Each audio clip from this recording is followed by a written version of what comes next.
Hello everybody and welcome back to another video. So in today's video I'm going to show you how to add terms and conditions at checkout in Odoo. So to add terms and conditions at checkout in this platform, you can enable a mandatory agreements checkbox, so customers must accept your policies before placing an order.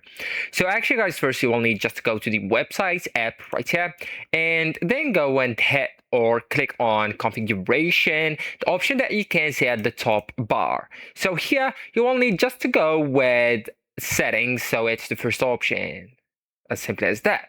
And now you will need to scroll down here to the configure payments method, and here just go with the sign in app at checkout, set it to optional. And now go with the accounting here on the left side and scroll so you can see the customer invoices. So here you will need to go with the default terms and conditions, so go with add a link to a web page, right? And also here you choose whether you want to display the total amount of an invoice and letter, and go to the search bar here and type terms. Okay, so here you will need to check mark this box if you want to add the terms and conditions to the signature request email.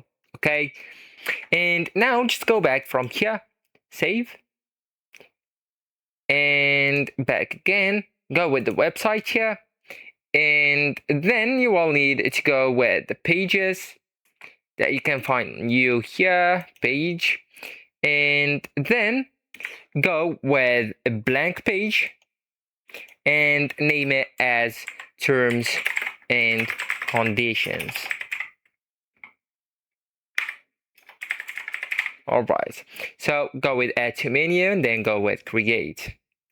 So actually guys, here you will need to add your content such as refund policies, shipping policies, return conditions, privacy information, and payment terms. And once finished, go with save, so the page will be published. So actually guys, that's it. This is the end of the video. Thank you so much for watching and goodbye.